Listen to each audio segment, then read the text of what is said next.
tudo bem com vocês?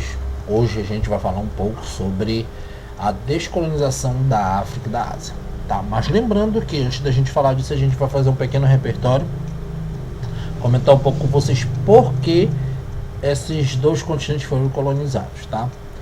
Pessoal, com o advento da Revolução Industrial, principalmente da segunda fase, as grandes potências europeias eles vão buscar novos mercados consumidores, tá?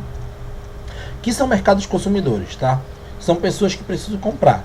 Porém, eu vou buscar novos lugares também onde tem matérias-primas, tá? Então a gente parte para a descolonização da África com alguns dados da África e da Ásia, tá? A gente parte pelo processo de ocupação no ano de 1900, tá? 56% da Ásia e 90% da África estavam sob o domínio do neocolonialismo europeu ou colonialismo europeu. Eu vou chamar de neocolonialismo porque eles não utilizaram o processo de escravidão, tá? Eles não exploraram a mão de obra escrava, mas sim a exploração de mão de obra capitalista, tá? Onde eles queriam novos mercados consumidores, onde eles queriam que mais pessoas comprassem seus produtos, tá? Então, a gente parte aqui da análise do mapa, tá?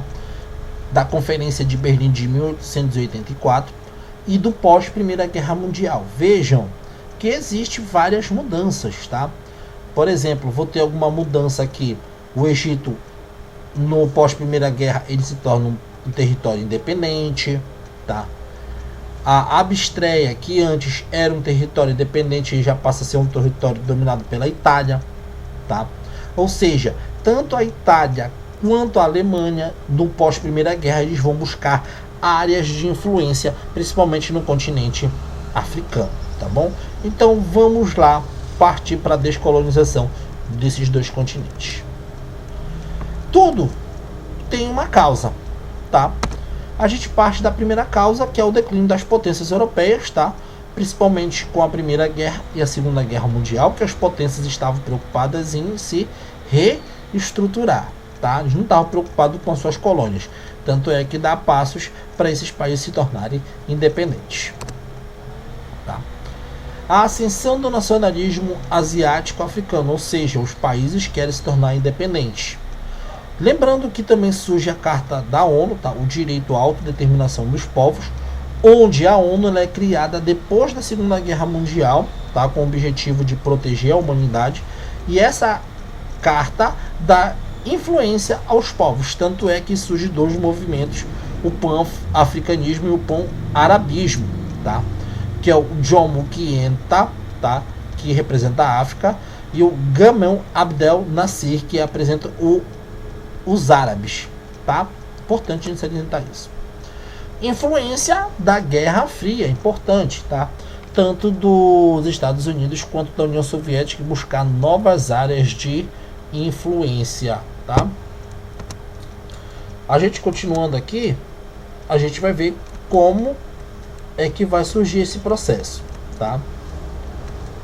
Eu vou ter como causas as guerras internas entre os países e alguns deles adotam o socialismo como forma de governo, tá? A independência vai surgir por alguns países por acordos, concessões de independência ou transferência do poder para elites locais.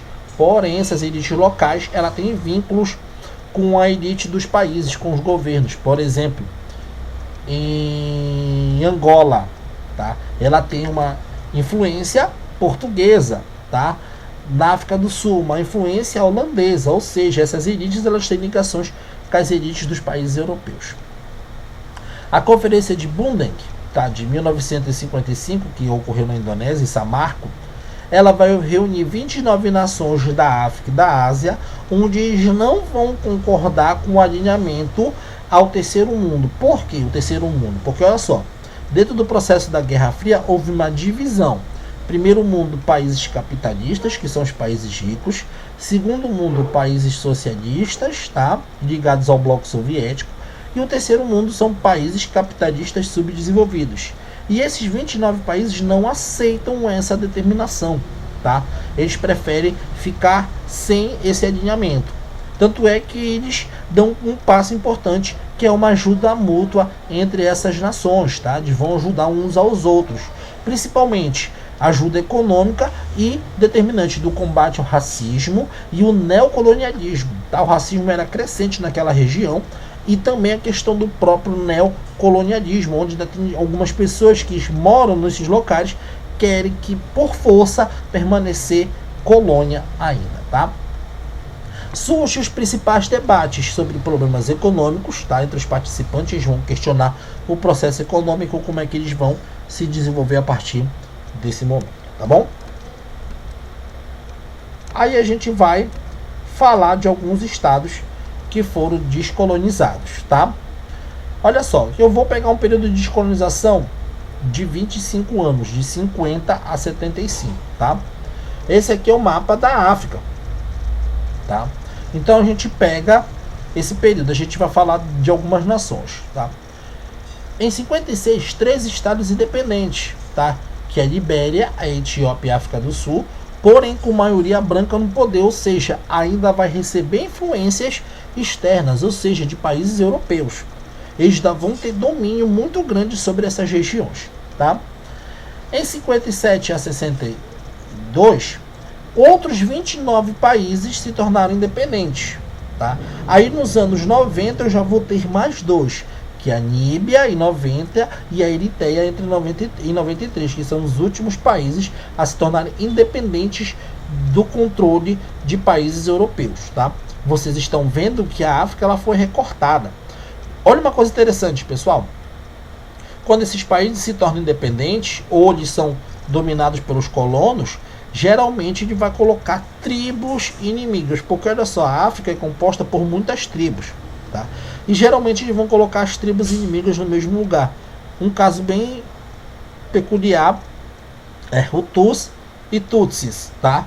Que são de Ruanda e ficam no mesmo lugar. Eu aconselho a vocês, para vocês conseguirem entender melhor, assistir um filme chamado Hotel Ruanda, que vai representar bem uma coisa chamada de conflito étnico, que você estuda na história e você estuda também na geografia, tá? Nesse momento a gente vai parar no destaque aqui, tá?